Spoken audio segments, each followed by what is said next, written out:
जय हिंद फ्रेंड, हिंदी और गाइड में आप सभी का स्वागत है। फ्रेंड्स, यहाँ पे डॉक्टर नगेंद्र के हिंदी साहित्य के इतिहास में आधुनिक काल के तहत हम छायावाद युग पर बात कर रहे हैं। इसके प्रीवियस के वीडियो में हमने छायावाद के सामान्य परिचय और साथ ही साथ उसमें जो राष्ट्रीय सांस्कृतिक काव्यधारा के कवि हैं उनके बारे में बात कर ली है। और आज जो हम शुरू करने वाले हैं लेक्चर, इसमें सबसे पहले आपको छायावाद की सामान्य विशेषताओं पर चर्चा करेंगे। यहाँ पे देखिए, जो छायावाद सामान्य विशेषताओं के तहत कि छायावाद की कौन सी विशेषताएं हैं जो छायावाद को छायावाद बनाता है। छायावाद शब्द के अर्थ को लेकर आलोचना जगत में काफी विवाद रहा है। इसका कारण ये है कि जहाँ पे यथार्थवाद, आदर्शवाद, प्रगतिवाद आदि ऐसे नाम हैं जिनके आधार पे इन वादों के तहत स्वीकृत रचनाओं के बुनियादी स्वरूप को आसानी से समझा जाता है, वहीं पे जो छायावाद है वो शब्द किसी ऐसे स्पष्ट अर्थ का बोध नहीं करता था। जैसे आप आदर्शवाद बोले तो आपको लगेगा कि हाँ, कोई चीज ऐसा है जो आदर्श स्थिति में यथार्थ यानी बहुत रियलिटी को दिखा रहा है, प्रगति कुछ प्रोग्रेसिव नेचर को दिखा रहा है। लेकिन जब हम छायावाद कहते हैं तो ऐसे छाया का कुछ नाम नहीं निकल के आता, बल्कि ये तो लगता है किसी का छाया। ये कोई वाद, अगर आप छाया और वाद को अलग कर दे तो ऐसा समझ में भी नहीं आता ये काव्यधारा का मतलब क्या है। तो ये कोई ऐसा स्पष्ट अर्थ का बोध कराता नहीं है, तो बहुत लोग कंफ्यूज होते हैं इसका नाम हम छायावाद क्यों रख रहे हैं। हो सकता है कि आरंभ में लोग ये भी मानते हों कि छाया से स्पष्टता की व्यंजना विपरीत रही हो, लेकिन छायावाद के अर्थ को समझने के लिए हमें उन विशेषताओं को जान लेना जरूरी है जिनके तहत छायावादी काव्य को छायावाद काव्य रूप में देखा जाना चाहिए।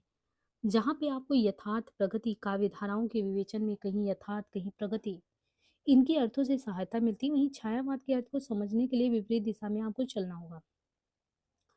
नामवाचक शब्द के अर्थ से काव्यगत विशेषताओं की ओर जाने के स्थान पर काव्य की विशेषता यानी जो काव्य की विशेषताएं हैं उन्हीं काव्य की विशेषताओं में आप ढूंढेंगे तो आपको छायावाद नाम भी सार्थक दिखेगा। छायावाद के जो अर्थ शुरुआत में निर्धारित किए गए उनमें छाया शब्द के अर्थ को समझाने की कोशिश की गई। एग्जाम्पल में आचार्य रामचंद्र शुक्ल ने इसका संबंध अंग्रेजी की जो शब्द है फैंटीमेस्टा इससे जोड़ने का प्रयास किया है। तो प्रसाद जी ने इसे कहा है कि छायावाद का मतलब बिच्छते मोती की सी तरलता। लेकिन ये सब उतना ज़्यादा महत्व की बात नहीं है। छायावाद के अर्थ निर्धारण के संदर्भ में और भी विवाद सामने आया। शुक्ल ने इसे सीमित अर्थ में एक शैली विशेष माना। लाक्षणिक मूर्तिमत्ता, प्रतीक विधान, विरोध, चमत्कार, विशेष विपर्याय, मानवीकरण, अनुयोक्ति विधान इस पर बल दिया। इधर प्रसाद जी ने छायावाद में स्वानुभूत की विवृत्ति पर बल दिया। लेकिन आज छायावाद और रहस्यवाद अपने आप में, छायावाद अलग और रहस्यवाद अलग, दो स्वतंत्रवाद माने जा रहे हैं। छाया में आपको क्या क्या देखने को मिलेगा। शैलीगत विशेषताओं में प्रेम है, सौंदर्य है, उन भावनाओं को स्वीकार्य मिला है। यहाँ पे अव्यक्त निराकार प्रिय के प्रति प्रणय निवेदन है। जैसे आप महादेवी वर्मा को पढ़ेंगे, रहस्यवाद की भावना। प्रसाद जी ने रहस्यवाद को आध्यात्मवाद और विशेषता शैव दर्शन के साथ जोड़ने का प्रयास किया है, किंतु वह व्याख्या सर्वमान्य नहीं हुआ। जहाँ तक भाषा शैली का प्रश्न है, छायावाद और रहस्यवाद में समानता देखने को मिलता है, किंतु विषय वस्तु की दृश्य दोनों में स्पष्ट अंतर भी है। रहस्यवादी भावना का आलम्बन जहाँ आमूर्त निराकार ब्रह्म है तो सर्वव्यापक है, वहाँ छायावाद का विशेष लौकिक है।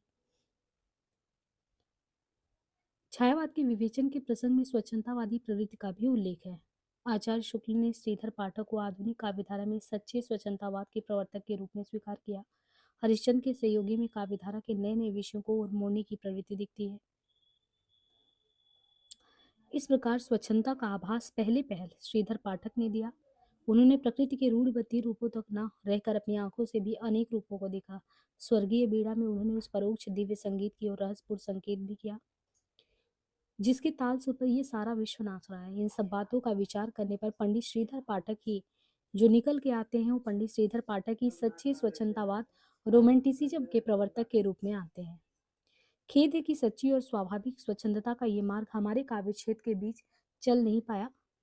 शुक्ल जी ने उसका कारण ये भी माना है कि गीतांजलि की धूम मच जाने के कारण हिंदी के बाद कवि चित्रात्मक भाषा और प्रतीकवाद की ओर आसक्त होता गया। लेकिन यह स्पष्ट है कि यह अटूट धारा के रूप में स्वच्छंदतावाद का आरंभ श्रीधर पाठक से नहीं हुआ। देखिए, स्वच्छंदतावाद के प्रवर्तक के तौर पे हम श्रीधर पाठक का नाम भी सुनते हैं, क्योंकि ये आप मूल टेक्स्ट पढ़ रहे हैं तो थोड़ा सा आपको बोरिंग लग सकता है, लेकिन अंडरस्टैंडिंग के हिसाब से अगर देखा जाए तो मूल टेक्स्ट समझना बहुत जरूरी है।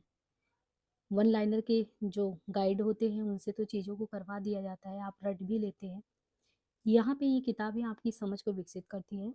और जो स्वच्छंदतावाद है, ध्यान देना है कि शुक्ल जी ने स्वयं स्वच्छंदतावाद का जो उल्लेख किया है, उल्लेख करते हुए उन्होंने पद्य के ढांचों, अभिव्यंजना के ढंग, प्रकृति के स्वरूप, निरीक्षण आदि की बात की है।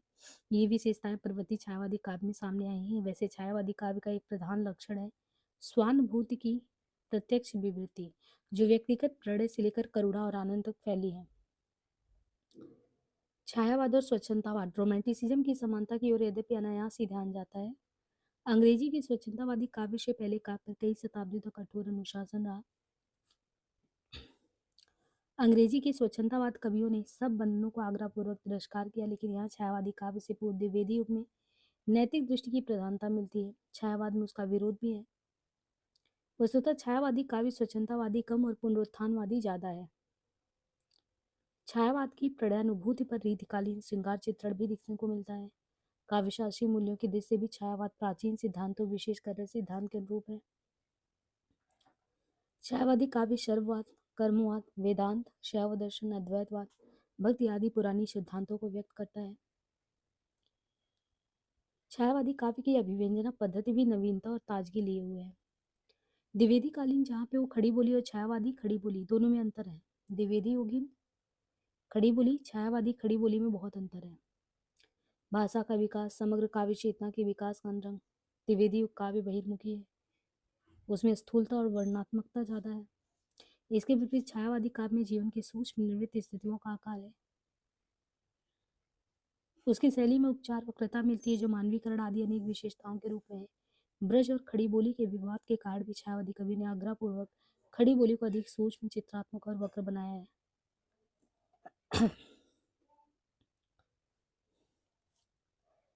किंतु छायावादी अभिव्यंजना निसंदेह अर्थ गंभीर के उस उत्कर्ष तक पहुंच जाती है जिसे आगे जाने की संभावना नहीं होती। महादेवी की पंक्तियां दीपशिखा, झर चुके तारक कुसुम, जब रश्मियों के रजत पल्लव, संधि में आलोक तमकी, क्यों नहीं नभ जानता तब पार से अज्ञात वसंते। इन पंक्तियों में अर्थ के तीनों पक्षों को एक साथ निर्वहन किया गया है। यहाँ प्रतिपाद तो है जीवन की साधना को अंतिम क्षण, जब इस लौकिक जीवन की समाप्ति के बाद एक लोकोत्तर आनंद में चेतना का आभास होने लगता है। किंतु इस अर्थ के लिए दोहरा आप प्रस्तुत है, यूँ कहना चाहिए कि आप प्रस्तुत दर आप प्रस्तुत है। एक आप प्रस्तुत तो प्रातः काल का है, जब तारे तथा चंद्रमा की किरणें धूमिल होने लगती है, वासंती प्रकाश वाले सूर्य का रथ क्षितिज की उस ओर से आता दिखता है। दूसरा आप प्रस्तुत है पतझड़ की समाप्ति की बेला, आलोक यानी उजाले और तम अंधकार की संधि का प्रयोग मृत्यु के लिए यहाँ पे हुआ है, लेकिन ये सीधे सीधे नहीं हुआ है। ऐसी पंक्तियों को देखकर सनी कज्जल चचु छकु लगनु जैसे बिहारी को दोहों का स्मरण याद हो जाता है। किंतु आर्त गंभीर में समानता होने पर भी छायावादी रचनाओं की अभिव्यंजना की सूक्ष्मता का वैशिष्ट्य भी अनायास दिखता है। छायावादी काव्य के मूल स्वरूप को समझने के लिए उसे ऐतिहासिक संदर्भ में रखकर देखना अनिवार्य है। द्विवेदी युगीन काव्य विषयनिष्ठ, वर्ण प्रधान। इसके विपरीत जो छायावाद है वो काव्य व्यक्तिनिष्ठ और कल्पना प्रधान है। यानी अंतर देखिए, जो द्विवेदी युग है वो काव्यनिष्ठ, वर्ण प्रधान और स्थूल है। जो छायावादी काव्य है वो व्यक्तिनिष्ठ है, कल्पना प्रधान है। प्रसाद, निराला आदि कवियों ने ज्यादातर अपनी सुख दुखमयी अनुभूति को मुखर किया है। जिस प्रकार द्विवेदी युगीन कविता में सृष्टि की व्यापकता और अनेक रूपता को समेटने का प्रयास है, उसी प्रकार जो छायावादी काव्य है उसमें मनोजगत की गहराई को वाणी में संजोने का प्रयास है। मनोजगत का सत्य सूक्ष्म होता है, जिसे सृजना द्वारा साकार करने के लिए छायावादी कवियों ने उर्वर कल्पना शक्ति का उपयोग किया है। कल्पना का उपयोग अनुभूति के विविध पक्षों और प्रसंगों की उद्भावना में भी किया गया है और उन्हें व्यक्त करने वाले प्रतीकों तथा बिंबों की सृजना में भी है। इसलिए छायावादी अभिव्यंजना पद्धति विशिष्ट और सांकेतिक हुआ है। छायावादी कवि ने प्रधान रूप से प्रणय की अनुभूति को व्यक्त किया, ये इसकी खासियत है। छायावाद को आप देखिए कि प्रधान रूप से जो कवियों ने यहाँ पे प्रणय की अनुभूति को व्यक्त किया है, उनकी कविताओं में प्रणय से संबंधित विभिन्न मानसिक अवस्था मिलता है। आशा, आकुलता, आवेग, तल्लीनता, निराशा, पीड़ा, तृप्ति, स्मृति, विषाद। अभिनय में मार्मिक चित्रण मिलता है और रीतिकालीन काव्य में श्रृंगार की अभिव्यक्ति नायक नायिका आदि के माध्यम से। किंतु छायावादी कवियों की अनुभूति की अभिव्यक्ति प्रत्यक्ष है। यहाँ कवि और पाठक की चेतना के बीच अनुभूति के अतिरिक्त किसी अन्य सत्ता की स्थिति नहीं है। स्वानुभूति की इस भांति चित्रित किया गया है कि सामान्य पाठक सहज उसमें तल्लीन हो जाए। स्वानुभूति को संप्रेषण के लिए ये जरूरी माना गया कि कवि उसे निजी संबंधों और प्रसंगों से मुक्त करके लोक सामान्य की अनुभूति के रूप में प्रस्तुत करे। देखिए, विशेषता तो यही है छायावाद की, कि छायावादी कवियों ने प्रणय की अनुभूति को व्यक्त किया। उनकी कविताओं में प्रणय से संबंधित, यानी प्रणय मतलब प्रेम से संबंधित, जो विविध मानसिक अवस्थाएं आई हैं, आशाकुलता, आवेग, तल्लीनता, खुलकर आई हैं, वो अभिनव मार्मिक चित्रण है। और जो रीतिकालीन है, उसमें श्रृंगारिकता की अभिव्यक्ति नायक नायिका के माध्यम से वो यहाँ तो स्वयं कवि उपस्थित है। महादेवी वर्मा कोई भी चीज रहस्यवाद का आवरण लेकर चल रही तो वो स्वयं उसमें उपस्थित है। प्रसाद है, पंत, निराला है, वो किसी नायक नायिका को आधार नहीं बना रहे हैं। यहाँ तो कवि और पाठक की चेतना के बीच अनुभूति के अलावा कुछ है ही नहीं। इन्होंने स्वानुभूति, यानी जो खुद पे लागू होता है, उसी को चित्रित किया है। स्वानुभूति के संप्रेषण के लिए ये जरूरी है कि कवि उसे निजी संबंध और प्रसंगों से आजाद करके लोगों से जोड़ दे। तो जो छायावादी कवि है, उसकी प्रणयानुभूति की अभिव्यक्ति भी इसी लोक स्तर पर हुआ है। छायावादी काव्य अनुभूति के स्तर पर मानव मात्र की एकता की स्थापना करने में समर्थ हुआ है। इसका ये मतलब नहीं है कि ये उसका उद्देश्य था। उद्देश्य ये नहीं था, बल्कि श्रृंगार परक रचनाओं को देखने से स्पष्ट हो जाता है कि कवियों ने तो मूल रूप से स्वानुभूति में केंद्रित होकर ही सृजना की है। ये दूसरी बात है कि कल्पना के माध्यम से निजी अनुभूति का इस भांति संस्कार कर लिया गया है कि वो मानव मात्र के हृदय को तल्लीन करने में समर्थ हो। छायावादी काव्य के स्वरूप के संबंध में सहज ही स्वीकार किया जा सकता है कि उसमें कवि की अनुभूति की प्रधानता है। यह अनुभूति कवि प्रतिभा द्वारा परिष्कृत होकर ऐसे सौंदर्य में रूप में व्यक्त हुआ है। छायावादी काव्य में अनुभूति की इस प्रधानता के कारण इसे उस स्थूल के प्रति सूक्ष्म व विद्रोह कहा गया है। छायावादी काव्य की चेतना व्यक्तिनिष्ठ और सूक्ष्म होते हुए भी मूर्त उपकरणों द्वारा व्यंजित है। जैसे ही हम मूर्त उपकरणों का उल्लेख करते हैं, हमारा ध्यान छायावादी चेतना के सौंदर्य पक्ष पर जाता है। जिस प्रकार प्रसाद ने संकल्पनात्मक अनुभूति की व्याख्या करते हुए मूल चारित्र की बात की, उसी प्रकार महादेवी भी सत्य को काव्य का साधन मानती है और सौंदर्य का उसका साधन। सौंदर्य के स्वरूप पर विचार करते हुए यह स्पष्ट हो जाता है कि उसका प्रधान स्रोत प्रकृति है। सौंदर्य कैसे आता है? सौंदर्य के केंद्र में प्रकृति होता है। इसका ये मतलब नहीं कि छायावादी कवियों ने मानव के सौंदर्य का चित्रण किया ही नहीं है। नारी के शारीरिक सौंदर्य के अनेक मोहन चित्रण, मनमोहक चित्रण अगर प्रस्तुत किए हैं तो प्रणय की कविताओं में वो बिखरे मिलते हैं। पर यहाँ पे जो भी कवि हो, प्रकृति के साथ तादात्म्य स्थापित करके उस वर्णन को या उस रूप के सौंदर्य को वर्णन करते हैं। जैसे आप प्रसाद जी की कविता पढ़ें, आंसू, कामायनी, तो सौंदर्य प्रत्यक्ष रूप से नायिका के रूप में दिखता है। अब वही चीज अगर आप आंसू कविता पढ़ते हैं, कामायनी, तो नायिका का सौंदर्य या पंथकृत जो भावी पत्नी के प्रति व्यक्त जो नायिका का सौंदर्य है, वो दिखता है। निराला की रचना जूही की कली, इन कवियों की सौंदर्य भावना ने प्रकृति के विविध दृश्यों को अनेक कोमल कठोर रूपों में हमारे सामने रखा है। प्रथम पक्ष के तहत प्रसाद की बीती विभावरी जागरी, निराला की रचना सांध्या सुंदरी, पंत की रचना नौका विहार, जबकि कामायनी का प्रलय वर्णन, निराला की बादल राग कविता, कविता तथा पंत की परिवर्तन जैसी कविता जिसमें प्रकृति का रूप देखने को मिलता है। छायावादी काव्य में अनुभूति और सौंदर्य के स्तर पर प्राय मानव और प्रकृति के भावों को दिखाया गया है। छायावादी कविता अपनी आरंभिक अवस्था में व्यक्तिनिष्ठ, अनुभूतिगढ़ और सौंदर्यमयी थी, किंतु बाद में जब कवियों की दृष्टि जीवन के अन्य प्रसंगों की ओर गई तो कवि जो है व्यक्तिनिष्ठ परिधि से बाहर निकल आए, लेकर अनुभूति और सौंदर्य की कल्पना में या अभिव्यक्ति के कार्य जीवन के बाहर प्रसंगों को चित्रित करने लगा। एग्जाम्पल के लिए प्रसाद की जो है प्रलय की छाया, निराला की राम की शक्ति पूजा, पंत का परिवर्तन,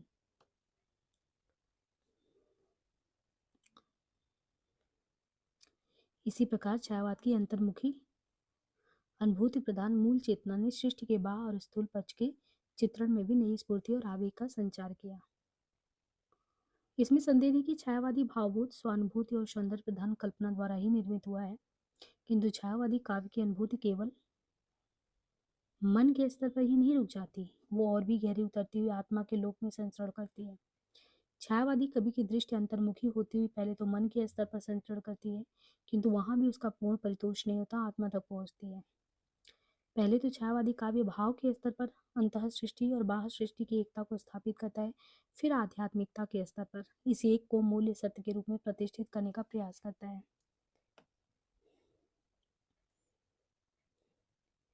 प्रसाद की अनुभूति शैव दर्शन में परिणित होती चली जाती है। निराला अद्वैत और भक्ति के क्षेत्र में साधना करते दिखते हैं। पंत की काव्य दृष्टि सृष्टि में भावना मूल अक्षर सत्य का उद्घाटन करती है और महादेवी निराकार सर्वव्यापक प्रिय की भावना को काव्य का प्राण मानती है। इस प्रकार छायावादी चेतना की अंतर्मुखी दृष्टि में सृष्टि का निषेध नहीं है, वरन आध्यात्मिकता के स्तर पर सृष्टि की साग्रह स्वीकृति के साथ कर्मवाद से जुड़ा है।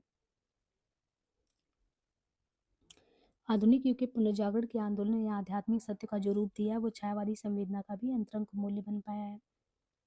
काव्य रूपों की दृष्टि से भी छायावादी काव्य बहुत समृद्ध रहा है। एक और उसमें गीत और मुक्त छंद की कविताएं दिखेंगी, तो दूसरी ओर आंसू तुलसीदास जैसे खंडकाव्य भी मिलेंगे, कामायनी जैसे महाकाव्य भी मिलेंगे। इनके अलावा प्रलय की छाया में प्रसाद, राम की शक्ति पूजा, निराला की रचना, परिवर्तन पंथ की रचना, ये सब क्या है? ये सब इनमें काव्य रूप की सृष्टि से किसी पारंपरिक सांचे में नहीं ढला है, बल्कि यह अभिव्यंजना की सांकेतिकता और वाक्कृतिता भी छायावादी कवियों की उल्लेखनीय उपलब्धि रही है। अब यहाँ पे ये तो विशेषताएं थी छायावादी कवियों के बारे में। अब एक एक करके पढ़ेंगे। तो जयशंकर प्रसाद, कविवर जयशंकर प्रसाद का अगर आप देखो तो जो समय बताया गया 1890 से लेके 1937, इनका जन्म जो है कहाँ पे हुआ था? काशी के एक संपन्न घराने में, और जो सुगनी साहू नाम से प्रसिद्ध हैं। इन्होंने 8वीं कक्षा तक शिक्षा पाने के बाद घर पर ही संस्कृत भी पढ़ा, हिंदी, उर्दू, अंग्रेजी। बाद में खड़ी बोली में कविता करने लगे। काव्य कृतियों में भाषा, छंद, भाव आदि की दृश्य अनेक रूपता भी दिखता है। कवि होने के साथ साथ ही गंभीर चिंतक भी थे, और सबसे बड़ी बात तो कामायनी के लेखक। कामायनी में इन्होंने यंत्र और तर्क पर आधारित जो समाज का चित्रण किया वो अद्भुत है।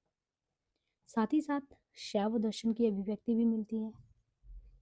इसी प्रकार आधुनिक होते हुए भी प्रसाद सहज ही प्राचीन गरिमाशाली परंपरा से जुड़े रहे। इनकी काव्य रचना में उर्वशी है, वन मिलन है, प्रेमराज है, अयोध्या का उद्धार है, सो कुछवास, बब्रुवान, कानन कुसुम, प्रेमपति, करुणालय, महाराणा का मातु, झरना, आंसू लहर, ये जितनी भी रचनाएं हैं इनकी, जैसे यहाँ पे लगभग दिया गया है 1909 के आसपास उर्वशी है, उसी में वन मिलन भी उसी समय, प्रेमराज भी 1909 में आया। तो तीनों इंपॉर्टेंट रचना। उर्वशी, ध्यान रखिए उर्वशी जो है ये किसके बारे में बात किया जा रहा है? प्रसाद जी का। और उर्वशी करके दिनकर का भी है। उर्वशी इनका 9 में आता है काव्य रचना में उर्वशी। वन मिलन भी 9 में, प्रेमराज भी 9 में, अयोध्या का उद्धार 1910 में, सोकोच्छ्वास 10 में, बब्रुवान 11 में, कानून कुसुम 13 में, प्रेम प्रतीक 13 में, करुणालय 13 में, महाराणा का मातु 14 में, झरना, आंसू, लहर और कामायनी। प्रेम प्रतीक की रचना पहले ब्रज में, किंतु बाद में उसे खड़ी बोली की में रूपांतरित कर दिया गया। ये भी उल्लेखनीय है कि कानन कुसुम और झरना के पर्वतीय संस्करणों में भी कवि ने कुछ नई कविताओं का समावेश किया है। आंसू में यहाँ तक देखिए तो इन्होंने क्या किया, आंसू में इन्होंने 64 छंद जोड़े हैं।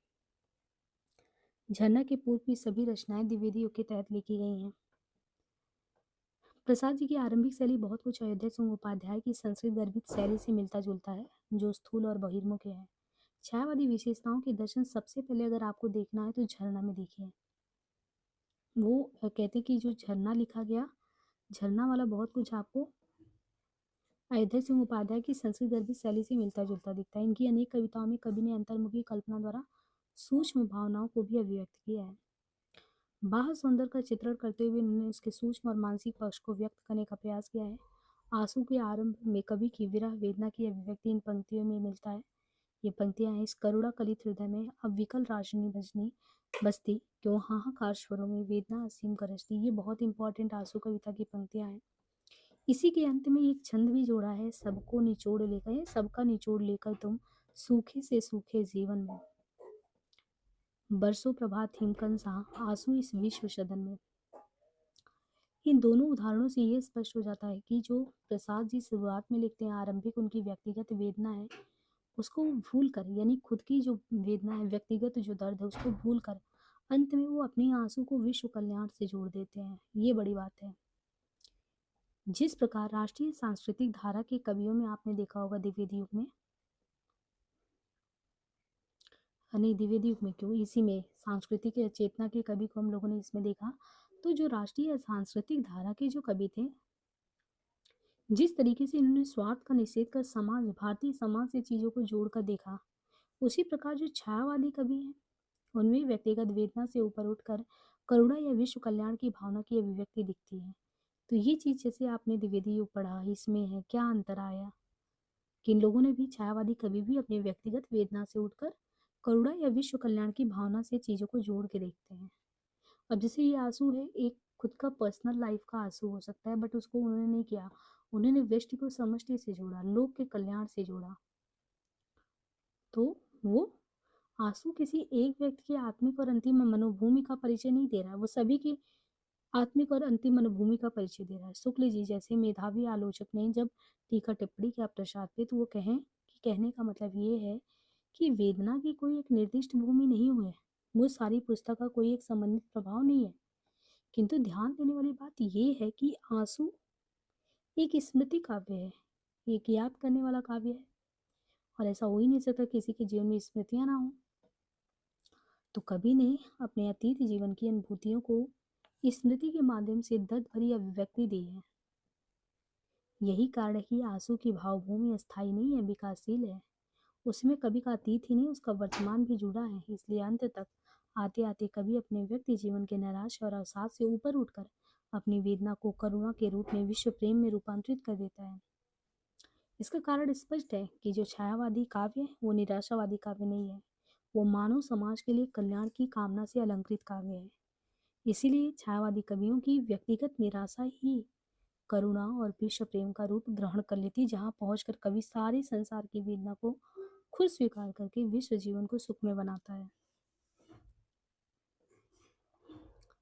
इस दृष्टि से देखने पर यह स्पष्ट हो जाता है कि जो आंसू कविता है उसमें प्रसाद की अनुभूति व्यक्तिगत निराशा के गर्त से निकलकर विश्व वेदना के साथ तादात्म्य स्थापित करती हुई मानव जीवन को सुखी बनाने के लिए आकुल है। लहर जो है प्रसाद जी का, वो गीत कला का उत्कृष्ट रूप दिखता है लहर में। इन गीतों में आपको कहीं तो प्रकृति के सौंदर्य का वर्णन, कहीं प्रणय की तीव्र अनुभूति, कहीं पे तो करुणा की अभिव्यक्ति, तो कहीं पे रहस्यवादी संकेत। एक कविता, उसमें कितनी चीजें। गीत कला का उत्कृष्ट नमूना कैसे है, कहीं पे आपको प्रकृति, वो प्रकृति का सौंदर्य, प्रणय की तीव्र अनुभूति, करुणा की अभिव्यक्ति, कहीं रहस्यवादी संकेत।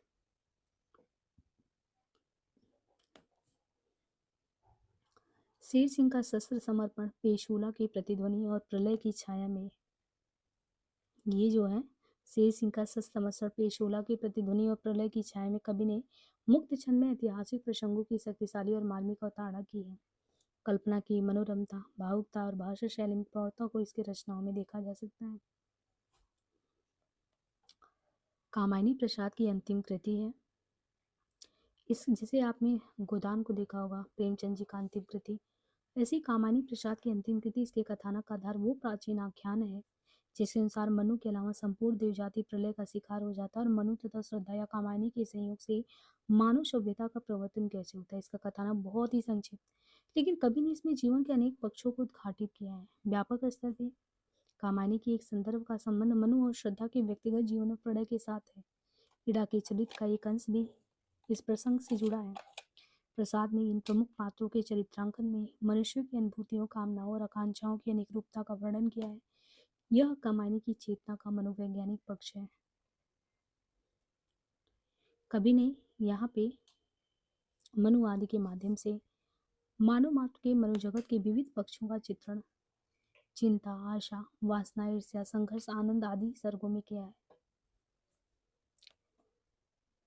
कामायनी केवल मनु आदि के व्यक्तिगत जीवन या व्यक्ति जीवन की ऐतिहासिक कथा नहीं है, इन पात्रों की सांकेतिक व्यंजनाएं भी उसमें है, जिनमें स्वयं कवि ने कामायनी की भूमिका में स्वीकार किया है।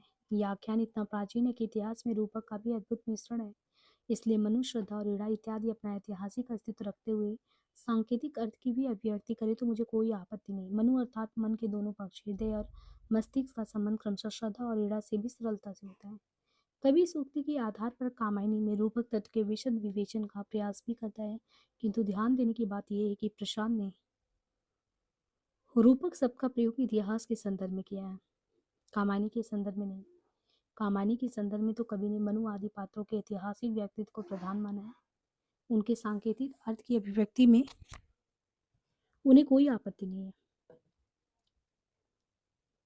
कामायनी में बुद्धिवाद के विरोध में हृदय तत्व की प्रतिष्ठा करते हुए कवि ने शैव दर्शन के आनंदवाद को, कामायनी की खासियत भी देखी कि बुद्धिवाद का विरोध हुआ, ईड़ा का विरोध हुआ है, और ईड़ा को श्रद्धा के सामने खड़ा करके बुद्धिवाद का तो विरोध हुआ, पर हृदय तत्व की प्रतिष्ठा की गई है, श्रद्धा के भाव को प्रतिष्ठित किया गया। शैव दर्शन के आनंद को जीवन का पूर्ण उत्कर्ष माना गया है, जहां उन्होंने काम को मंगल से मंडित श्रेय माना।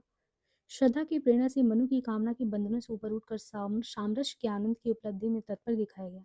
इसी क्रम में कवि ने सारस्वत प्रदेश, जो हम भौतिक सुख सुविधाओं की तरफ बहुत दौड़ते चले जाते हैं, चाहे वो यांत्रिकता से पूरा समाज का निर्माण हो, सभ्यता का निर्माण हो, वही स्थिति आपको कामायनी में देखने को मिलता है। जब भी हम कामायनी पढ़ेंगे तो जीवन के विविध दर्शनों का जो झांकी है वो उसमें दिखता है बहुत अच्छे से। एक बार तो कामायनी कराया था, तब उतनी समझ का स्तर नहीं था, लेकिन अब भविष्य में जब भी आपको कामायनी देखने को मिलेगा, उसमें ऐसे दर्शन के तार आपके खुलते जाएंगे।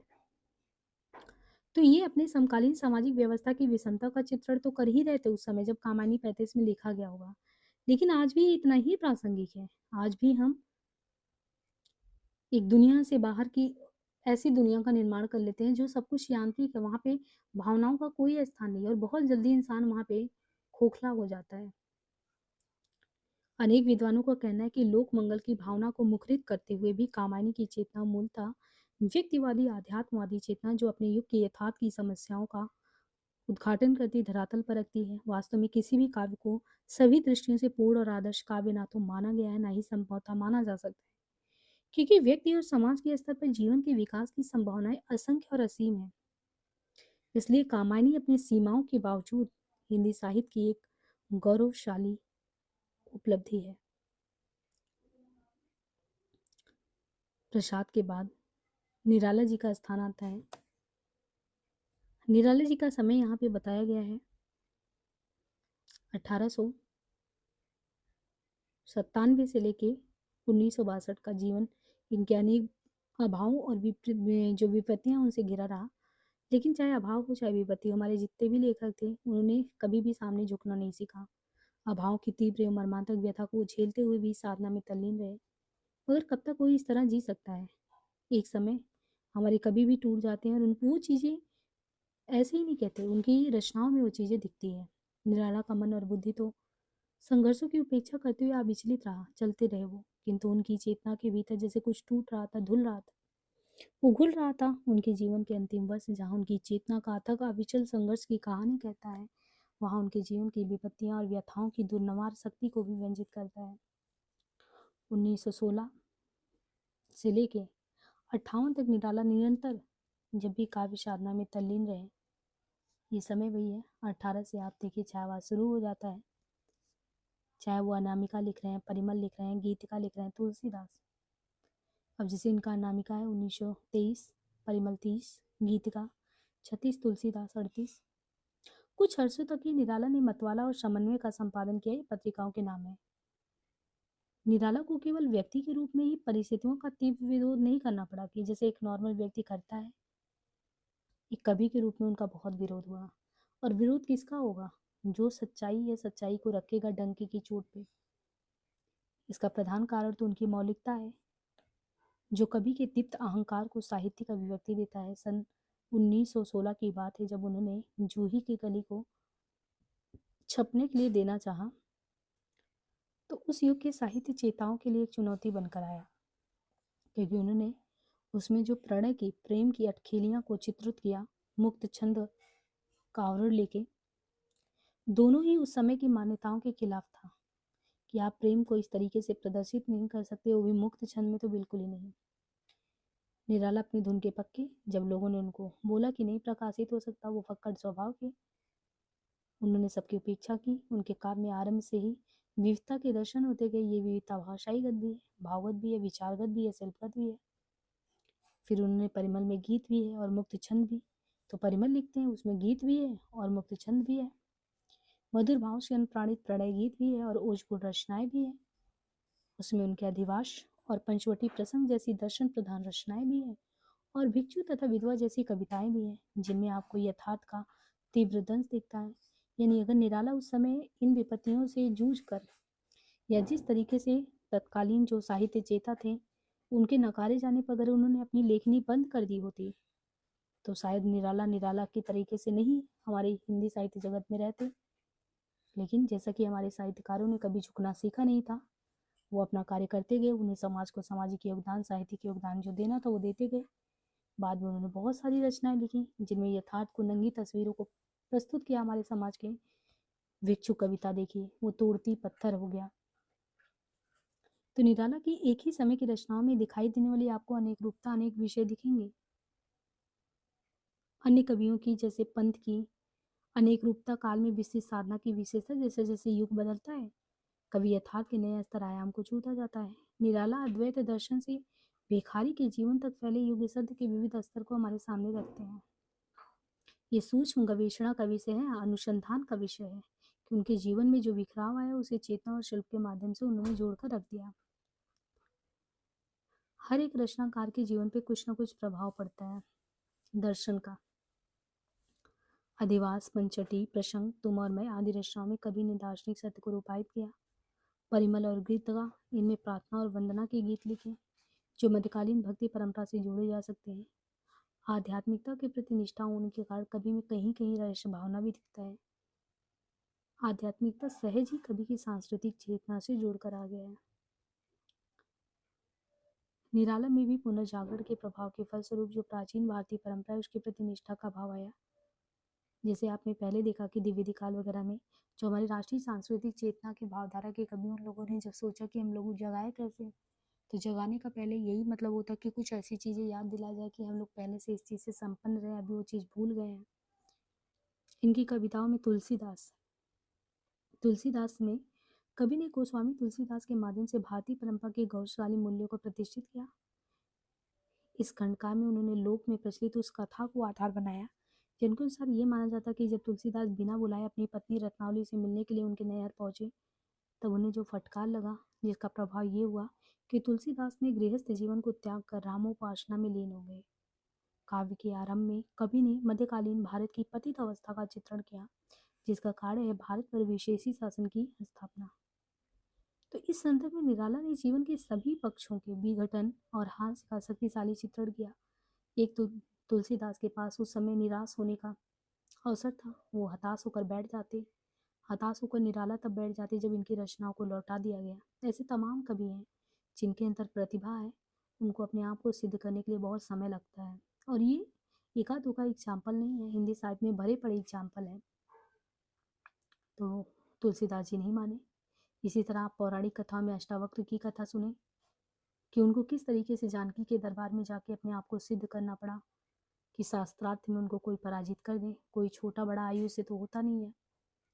तो ये जो हमारी पौराणिक जो कथाएं हैं वो सब बहुत ज़्यादा संदेश देती हैं आपके अंदर। एक ऐसा भाव बढ़ती है कि पराजित मनोवृत्ति से काम नहीं चलने वाला है। ये चीज़ तुलसीदास को जब रत्नावली ने, जब उनके यहाँ पे नैहर में वो रात में चले गए, उन्होंने धिकारा कि चर्म देव मम लगे, जिस तरीके से तुम चमड़े के शरीर को इतना प्रेम देते हो, अगर प्रभु के चरणों में इतना अपने आप को अर्पण करो तो न जाने कहाँ पहुँच जाओ। और उतना कहना था कि तुलसीदास आज घर घर में रामचरितमानस के रूप में विद्यमान है। तो इस तरीके से इस भूमिका के द्वारा उन्होंने नायक के सामाजिक परिवेश को अंकित किया है, किंतु अभी तक तुलसीदास इस विषमता के प्रति सजग नहीं थे। सजगता किसी के माध्यम से मिला, उन्होंने अपनी पत्नी को अपना गुरु बना लिया। फिर वो अपने मित्रों के साथ घूमने के लिए चित्रकूट गए। वहाँ प्रकृति की निर्मल और साहित्यिक शोभा से हृदय आनंद उल्लसित हो गया। उधर रत्नावली के रूप का सम्मोहन त्याग दिया। चेतना, सब कुछ चेतना ही कराता है। तो रत्नावली की कटुक्तियों को अगर उससे वो हताश हो जाते तो जीवन में कुछ कर नहीं पाते। इस प्रकार कवि ने व्यक्तिगत सुख और जीवन के महान और व्यापक मूल्यों के बीच संघर्ष दिखलाकर अंत में उदात्त मूल्यों को चुना। निराला जी तुलसीदास के माध्यम से जो कविता है तुलसीराम, उसके माध्यम से यही बताते हैं लोगों को। निराला युगीन यथार्थ के प्रति भी बहुत सजग थी। क्या हो रहा है उस समय? निराला का जब आप पढ़ेंगे सरोज स्मृति कविता, अपनी बेटी के प्रति उन्होंने लिखा कि जीवन में जिस पिता को सब कुछ कमाया, पैसे नहीं कमाया क्योंकि सच बोलने वाला पिता था, पत्नी मर गई, बेटी थी, तो सरोज स्मृति की याद में लिखा कि एक पिता से जो एक बेटी कामना करती, वो हमने सरोज को कुछ भी नहीं दिया, उसका विवाह करा दिया और सामाजिक दबाव के विपरीत जाके विवाह करा दिया। वो उस समय बहुत क्रांतिकारी कदम था, जिसके प्रति हमें बहुत ज़्यादा विरोध सहना पड़ा। हमने दहेज का एक आना भी नहीं दिया। तो ये व्यक्ति तो कब की बात हम बता रहे हैं, ये सब लोग जो है 1900 मतलब 18 से 36 के बीच के हैं। आज हम 24-25 के दौर में चल रहे हैं, तो ये प्रासंगिक क्यों नहीं है? जिस दहेज प्रथा पे मुंशी प्रेमचंद जी कुठाराघात करते हैं 18 में सेवा सदन में, उस समय तुलसीदास भी करते हैं, अन्य रचनाकार भी करते हैं। आज तो 24-25 का दौर चल रहा है, प्रासंगिकता वहीं का वहीं है। निराला योगीन यथार्थ के प्रति भी अत्यंत सजग थे। कुछ तो उनके निजी जीवन की पीड़ा और कुछ उनके प्रखर मुक्त प्रतिभा ने उन्हें यथार्थ के विषम और निम्नतर पशु की ओर आकृष्ट किया। कहीं उन्होंने व्यंग के रूप में, कहीं उन्होंने अपनी बात को उपहास के रूप में रखा। राम की शक्ति पूजा निराला की ही नहीं, जो कविता है राम की शक्ति पूजा, वो निराला की ही नहीं, संपूर्ण छायावादी काव्य की एक उत्कृष्ट उपलब्धि है। जब हम राम की शक्ति पूजा पढ़ाएंगे, आपको कामायनी पढ़ाएंगे, तो बहुत विस्तार से इन पे बात करेंगे, इनके दर्शन पे बात करेंगे। जिस तरह गोदान पढ़ रहे हैं, ये सब जितनी भी महत्वपूर्ण रचना है वो हमारे स्वतंत्र काव्य विधा के रूप में लगी हुई हैं सिलेबस में। इसमें कवि ने एक ऐतिहासिक प्रश्न के द्वारा धर्म और अधर्म के शाश्वत संघर्ष को दिखाया है कि कैसे असत्य सत्य के सामने जीत जाता है। लेकिन अगर आप भरसक प्रयास करेंगे तो सत्य हारता नहीं है, सत्य पराजित जरूर होता है कुछ समय के लिए, फिर वो जीत जाता है। तो धर्म और अधर्म के शाश्वत संघर्ष को चित्रित किया गया। राम धर्म के प्रतीक, रावण अधर्म के। इस कविता में अधर्म का चित्र एक प्रचंड शक्ति के रूप में दिखाया, जिसके सामने एक बार तो राम का साहस भी कुंठित होने लगता है। ये स्थिति एक ओर तो कवि के व्यक्तिगत जीवन के भयानक संघर्ष से संबंध हो जाती है, दूसरी ओर युगीन यथार्थ की विकरालता को भी। अंत में राम शक्ति की मौलिक कल्पना करते हैं, उनकी आराधना करते हैं और अधर्म के विनाश के लिए सूक्ष्म होते हैं। शक्ति की उपासना में एक ओर तो परंपरागत सत्य की स्वीकृति का संकेत निहित है और दूसरी ओर मौलिक कल्पना इस बात पर बल देती है कि प्राचीन सांस्कृतिक आदर्शों का युगानुरूप संशोधन अनिवार्य है। इस कविता में विविध भावों और भाषाओं के विविध रूप के दर्शन होते हैं। निराला की अधिकांश रचनाओं की भाषा संस्कृत गर्भित है, उसमें समास की अधिकता देखने को मिलता है। पदों के प्रयोग में कवि ने गीता का विशेष ध्यान रखा। कहीं तो गीता के गुण ही इतना ज्यादा है कि अर्थ की संगति नहीं बैठती। राम की शक्ति पूजा में राम रावण युद्ध का वर्णन करते हुए कवि स्वयं कहते हैं, प्रतिपल परिवर्तित व्यू, राक्षस विरोध प्रत्यु, विचुरित वहिन, लोहित लोचन, रावण मदलोचन। कवि की भाषा शैली का दूसरा रूप अत्यंत सरल और छोटे पदों के कुशल व्यवहार के रूप में दिखता है। अनामिका में संग्रहित रचना सच में ये सच है, बार बार हार हार में गया, खोजा जो हार छल में नया, उड़ी ढाल नहीं फूल जीवन अम्बिकच है, ये सच है। राम की शक्ति पूजा की रचना 1936 में हुई थी और सच की रचना 1935 में, सच है। इसके बाद आप देखिए कि कवियों में अगर देखें तो सुमित्रा नंदन पंत का नाम आता है। छायावादी कवियों में पंत जी आते हैं। इनका समय बताया गया 1900 से 1970 का समय। जन्म यूपी के जिला अल्मोड़ा के कौसानी में। यूपी के क्या, ये उत्तराखंड में पड़ता है, उस समय दोनों एक ही हुआ करता था। जन्म के कुछ घंटे बाद ही जो पंत जी इनकी माता से, इनके स्नेह से वंचित हो गई है। अल्मोड़ा की प्राकृतिक सुषमा ने इन्हें बचपन से ही अपनी गोद में रखा, आकृष्ट किया। प्रकृति के उस मनोरम वातावरण को इन्होंने जिया, जिसका बहुत व्यापक प्रभाव इनके व्यक्तित्व पर पड़ा। पंत में यथार्थ के विषम और दारूण रूप के अभाव का कारण भी कुछ सीमा तक वही प्रकृति के उस प्रभाव को माना जाता है। इनके मन में प्रकृति के प्रति इतना मोह पैदा हो गया था कि ये जीवन की नैसर्गिक व्यापकता और अनेक रूपता में पूर्ण रूप से आसक्त नहीं हो पाए। जैसे ये छोड़ो द्रुमों की मृत छाया, तोड़ प्रकृति से भी माया, बाले तेरे बाल जाल में कैसे उलझा दूं लोचन। ये पंक्ति जो है बहुत ही इंपॉर्टेंट है इनकी, छोड़ द्रुमों की मृत छाया, तोड़ प्रकृति से माया और जीवन पर्यंत ये प्रकृति के मोह में ही बंधे रहे। इन पंक्तियों में सामान्य रूप से तो ये ऐसा लगता है कि कभी कोई रमणी के सौंदर्य की अपेक्षा प्रकृति को बहुत ज्यादा महत्व दे रहा है। लेकिन रमणी के सौंदर्य की ये उपेक्षा क्या जीवन की उपेक्षा के भाव को व्यंजित नहीं कर रहा है? ये तो सच ही है कि बाद की रचनाओं में कवि ने प्रणय के महत्व को माना है कि ये भी जरूरी है, किंतु उपयुक्त पंक्तियों में रमणीय सौंदर्य के निषेध को प्रतीकात्मक अर्थ में, जीवन सौंदर्य की उपेक्षा के अर्थ में भी ग्रहण किया है। पंत जी की पहली कविता गिरजे का घंटा। गिरजे का घंटा जो है सन 1916 की रचना है। तब से वो निरंतर काव्य साधना में तल्लीन रहे। उनके आरंभिक काव्य ग्रंथ उच्छ्वास 1920, ग्रंथि 1920, बीड़ा 1927, पल्लव 28, गुंजन 1932, ये सब इनकी रचनाएं हैं। बीड़ा की रचनाएं सन 1928, 1929 में वही लगभग लिखा गया, 28, हाँ 1928 कहेंगे, 1918। गुंजन को उनका अंतिम छायावादी काव्य संग्रह कहा जा सकता है। इसके बाद के कविता संकलन पहले प्रगतिवाद चेतना से और फिर अरविंद दर्शन से प्रभावित थे।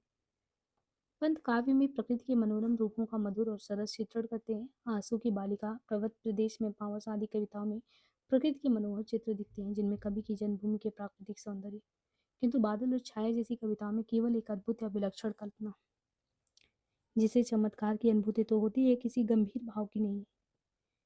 छाया को दमयंती के समान या रति शांता ब्रजवनिता के समान चित्रित किया गया है। उनकी अनेक कविताओं में प्रकृति प्रेम और आदर्शवादिता ये दिखता है। बीड़ा से कुछ पंक्तियां यहाँ पे हैं। कुमुद कला बनकल हसनी, अमृत प्रकाशनी नभोअश्नी, तेरी आभा को पागल माँ, जक्का तिमिर त्रास हर दो। यहाँ कवि ने प्रकृति से चांदी की आभा को पाकर जगत के तिमिर त्रास को दूर करने की आकांक्षा व्यक्त की है। कवि की यह आदर्शवादी भावना निरंतर प्रबल होती गई। यह आदर्शवादी भावना ही परिवर्तन शीर्षक कविता में सर्ववाद का रूप धारण करती चली गई। अंत में अरविंद दर्शन की ओर उन्मुख हुई। कवि तिमिर त्रास को दूर तो करना चाहता है, किंतु प्रकृति प्रेम को, जो एक तरह से ठोस यथार्थ जीवन के प्रति आसक्ति की सीमा बन जाता है, त्यागना भी नहीं चाहता। परिवर्तन, एक तारा, नौका विहार आदि कविताओं में जिस दार्शनिक शक्ति को वाड़ी दी गई है, उसका आधार और साधना भी प्रकृति ही है। परिवर्तन कविता में कवि की दार्शनिक चेतना उदित दिखाई गई है, जो एक तारा जैसी कविताओं में अधिक संयम और निखार के साथ व्यक्त हुआ है। वास्तव में बुद्धि और हृदय की विरोध की समस्या छायावाद युग में कहीं इतनी गहराई से जुड़ी हुई थी कि उस युग के सभी कवियों ने उसके समन्वय की बात की है। पंत ने छायावादी कविताओं में तो इस आदर्श का निर्वाह विशेष सफलता के साथ किया, लेकिन परवर्ती रचनाओं में कवि ने सत्य को सजीव रूप में चित्रित करने का भीगा हुआ प्रयास भी किया है। गुंजन, इनकी रचनाओं में पंत ने विचार को सजीव किया है। इसमें रस की अभिव्यक्ति दो स्तर पे हुआ है। जैसे गुंजन है, एक तो भाव जगत पे, दूसरा प्रणय के स्तर पे। मधुस्मृति या भावी पत्नी के प्रति कविताओं में दूसरे विचार या दर्शन के स्तर पर परिवर्तन, एक तारा, नौका विहार। वैसे ये उल्लेखनीय है कि पंत की सौंदर्य भावना और कल्पना का प्रसार प्रकृति और जीवन के सुकुमार रूपों की ओर ज्यादा रहा है। परिवर्तन में भी प्रकृति के कठोर रूप का चित्रण इन्होंने किया है और इस प्रकार अपनी परिचित गुण पर सौंदर्य, आनंद और माधुर्य, इनके सारे भावों को दिखाया है। मौन निमंत्रण पंत जी की कविताओं में है। पल्लव की भूमिका में तो पंत ने भाषाई, अलंकार, छंद, शब्द और भाव के समन्वय पर भी विचार किया है। पंत की शैली की प्रमुख विशेषता ये भी है, जैसे लाक्षणिक वैचित्र, विशेषण, विपर्याय, विरोध, चमत्कार, मानवीकरण, प्रतीक विधान, अनियोक्ति विधान। सुरभि पीड़ित मधुओं के बाल तड़प बन जाते हैं गुंजार, मौन निमंत्रण का ये लाक्षणिक वैचित्र ही है। उषा का तथा उर्मे आवास। बीड़ा में भावों और विचारों की सरलता एवं स्पष्टता के अनुरूप ही शैली, ये सजगता, भाषा के मंथर, गंभीर प्रभाव और अलंकार प्रदान। वही चीज आप देखो पल्लव तक आते आते कवि की भाषा और शब्द और अर्थ के अपूर्व एवं सूक्ष्म सामंजस्य के रूप में भी व्यक्त होता है। गुंजन की कविताओं में भी ये सभी विशेषताएं हैं, पल्लव में भी देख सकते हैं। जो गुंजन के बाद भी पंत जी की अनेक रचनाएं प्रकाशित हुई, उनकी मुक्तक कविताएं युगांत युगवाड़ी, ग्राम्या, स्वर्ण किरण, स्वर्ण धूलि, उत्तरा, रजत शिखर, पच्छर आदि में संग्रहित है। मुक्तक रचनाओं के अलावा उन्होंने लोकायतन महाकाव्य की रचना भी की। पहले वर्ग के तहत युगांत, युगवाड़ी और ग्राम्य की कविताएं आती हैं। उनकी भाषाई शैली और भावभूत प्रगतिवाद चेतना से प्रभावित है। तुम वहन कर सको जनमन में मेरे विचार, वाणी मेरी चाहिए तुम्हें क्या अलंकार। ग्राम्या कि इन पंक्तियों में कवि अलंकरण की प्रवृत्ति का त्याग नहीं करता, वरन कविता में विचार के संप्रेषण के महत्व को प्रतिष्ठित करता है। आध्यात्मिक सत्य पर कवि की आस्था बनी हुई, किंतु वह भौतिक समृद्धि की अनिवार्यता को भी स्वीकार करता है। भूतवाद उस धरा स्वर के लिए मात्र सोपान है जहाँ आत्मदर्शन अनादि से समासीन अम्लान है। ये पंक्तियां पंथ की प्रगतिशीलता चेतना के मूल स्वर को बड़े स्पष्ट रूप में व्यक्त करती है, किंतु प्रश्न ये उठता है कि भूतवाद और आत्मदर्शन के इस समन्वय का सैद्धांतिक रूप क्या हो सकता है। अरविंद दर्शन में जिसकी उपस्थिति ग्राम्या के बाद स्वर्णकाव्य में हुआ, या उनकी शैली पर भी परिवर्तन आया है। इस नई शैली में छायावादी काव्य की सांकेतिकता उपचार वक्रता के साथ युगवाड़ी की बौद्धिकता में भी समाविष्ट है। कवि वर्तमान मानव समाज के विषम संकट को व्यक्त करते हुए एक नया आदर्श भविष्य को चित्रित करता है। यह प्रयास युगीन यथार्थ के अनेक पक्षों को स्पर्श भी करता है। इसके बाद यहाँ पे महादेवी वर्मा का जिक्र है। महादेवी वर्मा का जन्म उत्तर प्रदेश में 1907 में इनका जन्म बताया गया है। यूपी में हुआ था। आरंभिक शिक्षा घर पे हुआ था। इसके बाद प्रयाग में विधिवत शिक्षा हुआ। 1933 में दर्शन शास्त्र में एमए किया। शुरुआत में तो ये ब्रज में लिखती थी, फिर खड़ी में, और इस तरह एक कुशल चित्रकार भी थी, इसलिए इनकी कविताओं में आपको चित्र दिखते बनेंगे कि बहुत सारे कविताओं में इन्होंने स्वयं चित्र उकेरा है। महादेवी का काव्य रचना काल प्रधान रूप से अगर देखें तो 1924 से लेकर 42 तक। काव्य संग्रह में निहार है 1930, रश्मि है 1932, नीरजा 34, 35, 36 में सांद, यामा 40, निहार, रश्मि, नीरजा, सांद गीत। महादेवी की कविताओं में शुरुआत से आपको विस्मय दिखेगा, जिज्ञासा दिखेगा, व्यथा दिखेगा, आध्यात्मिकता दिखेगा, और ये भाव निरंतर आपको प्रौढ़ और परिमार्जित दिखते चले जाएंगे। किंतु उनमें वैसी अनेक रूपता नहीं मिलती जैसे आपको निर्जाला में, पंत में दिखेंगी। प्रसाद के काव्य में जो अनुभूति और विचार है वो नहीं दिखेगा, बल्कि प्रसाद इन सभी से अगर देखें, महादेवी के जितने भी गीत हैं उन सभी गीतों में अनुभूति और विचारों के धरातल पर एक अनुभूति मिलती है। इनकी भावभूमि गीत काव्य के ही उपयुक्त है, क्योंकि ये स्वानुभूति की प्रत्यक्ष विवृत्ति है। इनके अनुसार सफल गीत तो वही है जिसमें संयमित भाव अतिरिक्त है। सुख दुख की भाव में इसमें यह अवस्था विशेष का गिना चुना शब्द। वास्तव में गीत के कवि को आर्द्र कंदन के पीछे छुपे हुए भाव अतिरिक्त। इसमें संदेह नहीं कि महादेवी के जो गीत हैं वो भाव प्रधान है। उनके विविध गीतों में व्यथा है, पीड़ा है, आशा है, अज्ञात प्रिय के प्रति प्रणय निवेदन और साधना की विविध अनुभूति है। अन्य छायावादी कवियों के समान वे भी हृदय और बुद्धि के विरोध का निराकरण कर काव्य में दोनों की अखंड स्थिति का समर्थन करती। महादेवी ने अज्ञात प्रियतम के प्रति प्रणय निवेदन किया है, किंतु उनका प्रणय दुख प्रधान है। वे प्रिय से मिलन की कामना नहीं करती, क्योंकि मिलन में तो व्यक्तित्व का ही नाश होता है। मिलन का मत नाम लो मैं विरामी चिरो। महादेवी का ये दुखवाद निराशा या कर्मणता का व्यंजक नहीं है। उनकी वेदना की तुलना प्रसाद के आंसू काव्य के अंत में दिखता है। करुणा की अनुभूति। महादेवी ने दुख को केवल व्यक्तिगत जीवन के संदर्भ में नहीं माना, सामाजिक जीवन के प्रसंग में देखा। उन्हें अमरों के लोक की कामना नहीं, वे तो मिटने के अधिकार को ही बनाए रखना चाहते हैं। अपनी पीड़ा का वर्णन उन्होंने इन शब्दों में किया है। अमरता उसमें मानती है मनाता मरण त्योहार। उनका दुखवाद किसी सीमा तक समाज कल्याण की भावना में संपृक्त है।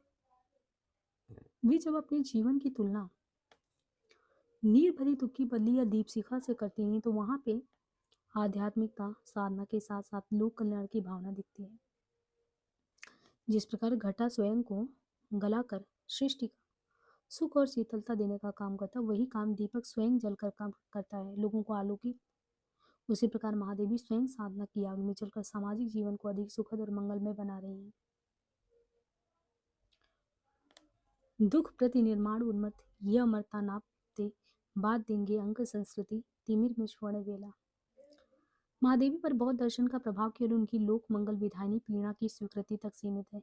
अन्यथा जहाँ तक सत्य के परमार्थिक स्वरूप का संबंध है, वे उपनिषदों की परंपरा को ही मानती है। उन्होंने सर्ववादी दर्शन को अपनाया, फलस्वरूप उनकी आध्यात्मिक साधना और लोक साधना में विशेष विरोध नहीं है। सर्ववादी दर्शन, उनके अनुसार सृष्टि उस एक असीम सत्ता की अभिव्यक्ति है, इसलिए सृष्टि के प्रति प्रेम और उस मूल सत्य के प्रति प्रेम में समानता है। कड़-कड़ में ढाल रही आंसू के मिस प्यार किसी का। यद्यपि दीपक की एक आध्यात्मिक उपयोगिता भी है, वो आराधना का अनिवार्य उपकरण है, किंतु वही दीपक संसार के लिए भी प्रकाश फैलाता है। महादेवी ने निर्गुण के प्रति जिस प्रणय भाव की अभिव्यक्ति की, उसकी वास्तविकता को लेकर प्रायः मतभेद भी रहता है। शुक्ल जी के शब्दों में कहाँ तक वे वास्तविक अनुभूतियां हैं और कहाँ तक अनुभूत की रमणीय कल्पना, ये नहीं कहा जा सकता।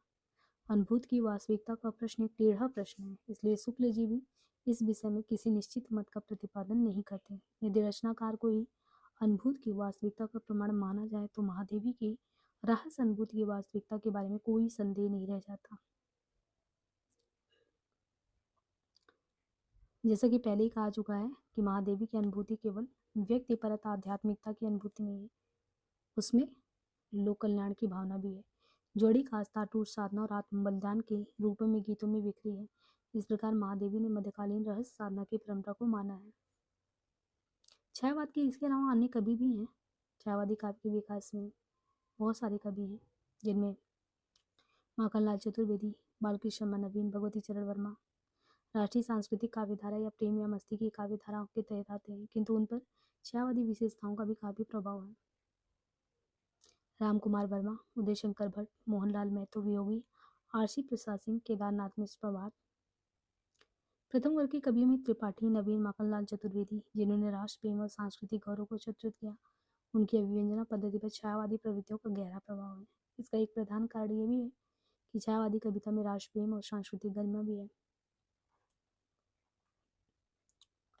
शेर उठा मलयानिल हम शेरे वेकल से कांपा मन, प्रणय की ऐसी उन्मुक्त एवं उच्छ्वासमयी अभिव्यक्तियां छायावाद काव्य की अंतरंग विशेषता के रूप में भी है।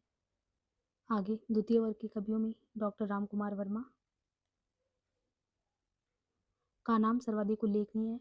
उनके रूपरास, निशीथ, चित्ररेखा, आकाशगंगा आदि काव्य संग्रहों में छायावादी पद्धति की रचनाएं संकलित हैं। इन रचनाओं में सर्ववादी चेतना को व्यक्त करने का प्रयास दिखता है। ये प्रयास कहीं तो प्रकृति के विविध रूपों के मानवीकरण के रूप में दिखता है, तो कहीं रहस्यवादी संकेतों के रूप में। उन्होंने अपनी आरंभिक रचनाओं में कल्पना को प्रधानता दी है। उदय शंकर भट्ट, जिनकी रचनाओं में राका, मानसी, विसर्जन, युगदीप और अमृत विष, ये सभी रचनाएं हैं। अन्य लोगों में मोहनलाल महतो का नाम दिया है। मोहनलाल महतो वियोगी। छायावादी पद्धति के काव्य संग्रह में इनका निर्माल्य एक तारा है और कल्पना। इनकी रचनाओं में वेदना है, रसनुभूति, उपचार, वक्रता है। लक्ष्मी नारायण मिश्र करके हैं। 1903 जन्म। इनकी अंतर्जगत नाम कविता संग्रह में वेदना और व्यथा दिखती है। बाद में आप लक्ष्मी नारायण मिश्र के जो नाटक को पढ़ते हैं, बहुत ज़्यादा नाटक के क्षेत्र में बहुत प्रसिद्ध हुए। जनार्दन प्रसाद झा द्विज, इनकी कविता संग्रह अनुभूति और अंतर्ध्वनि है।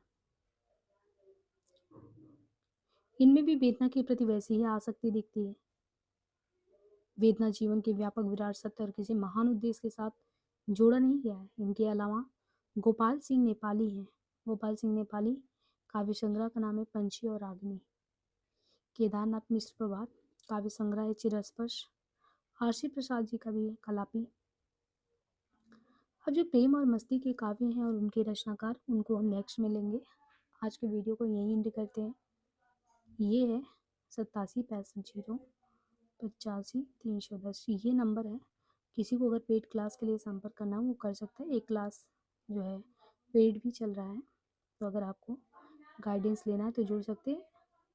आज के लिए इतना ही। धन्यवाद।